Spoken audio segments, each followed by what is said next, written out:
Good morning, distinguished delegates. On behalf of the United Arab Emirates, it's an honor to present our first biennial update report under the UNFCCC. The report reflects the UAE's transparency, progress, and commitment to collective climate ambition. I will provide a short overview of our key findings, mitigation progress, and lessons learned for future reporting cycles.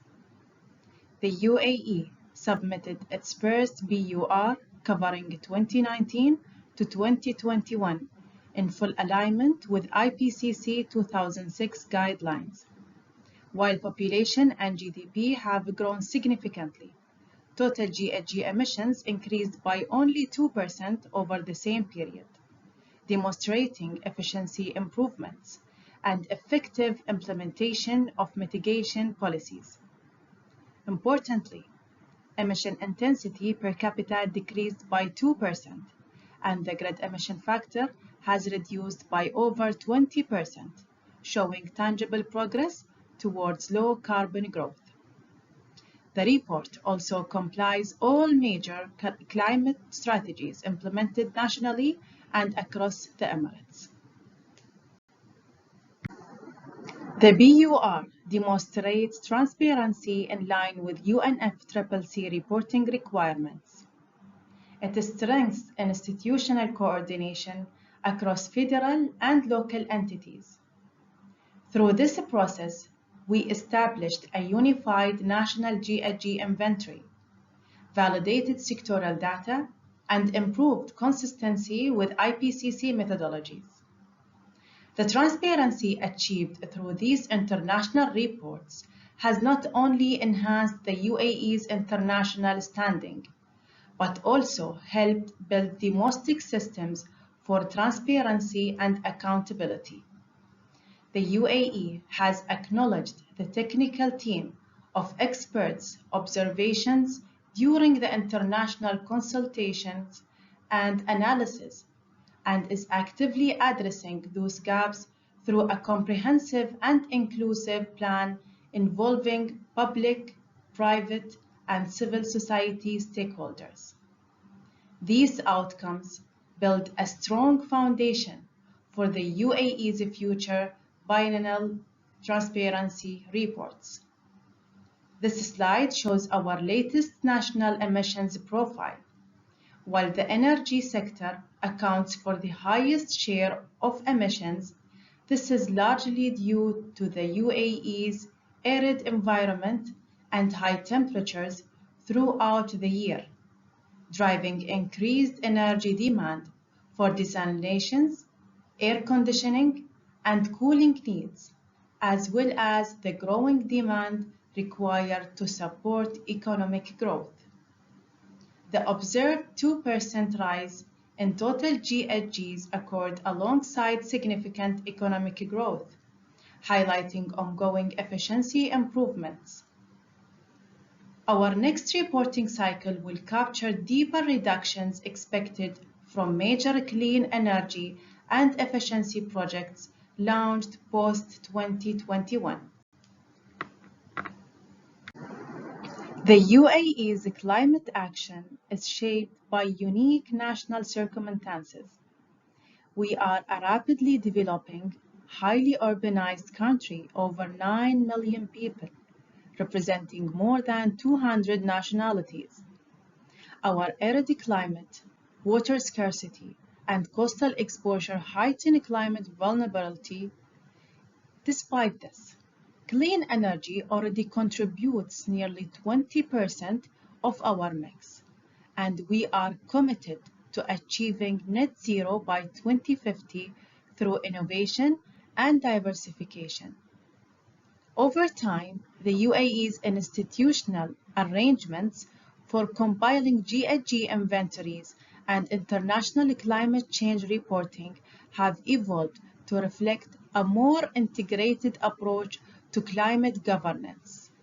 The responsibility, once under the Ministry of Energy and Infrastructure, has transitioned to the Ministry of Climate Change and Environment to align with the UAE's strategic vision for a holistic approach to climate action, tracking and reporting.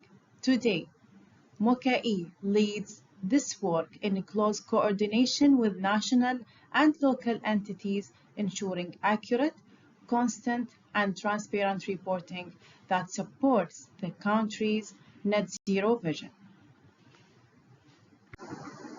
The UAE's mitigation actions are guided by the Net Zero by 2050 strategic initiative. We are decarbonizing all major sectors: industry, transport, waste, and buildings, through electrification, efficiency, and circularity. Flagship projects include Mustard's solar parks, the Baraka nuclear plant, carbon capture facilities at ADNOC, and waste-to-energy projects. These initiatives collectively position the UAE as a regional leader in low-carbon development. The UAE's mitigation framework follows a sector-by-sector model.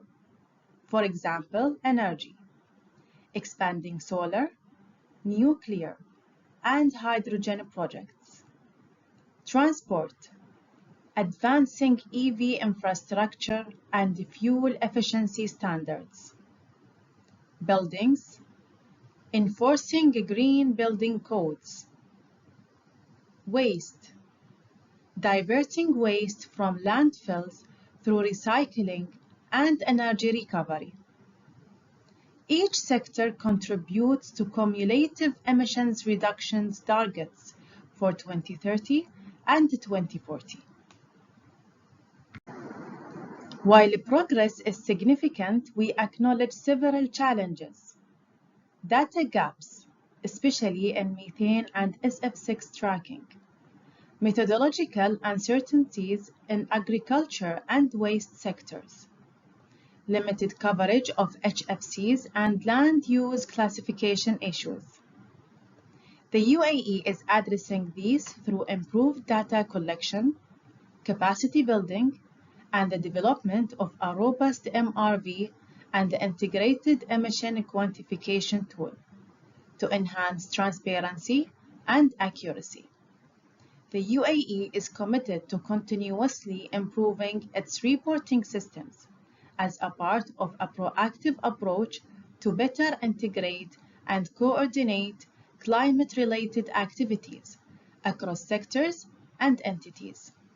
In October 2025, the UAE launched the National MRV IEQT to create a robust framework enhancing data accuracy, transparency, and verification across sectors, aligned with the international best practices and designed to strengthen national reporting capabilities. As a developing country, the UAE recognized that preparing biennial update reports under the current MRV system presents challenges in data availability, coordination, and technical capacity. Yet we view these as opportunities to strengthen our institutional and technical foundations for a smooth transition to the enhanced transparency framework. We continue to enhance coordination, build capacity, and promote research partnerships to ensure consistent and reliable reporting. The UAE welcomes the enhanced transparency framework as it builds on past lessons while recognizing countries' different capacities and starting points. We remain committed to Article 13 by improving data systems, reinforcing institutional arrangements, and advancing global transparency under the Paris Agreement. We appreciate the constructive feedback from the technical team of experts and all parties, and we look forward to continued collaboration. Thank you.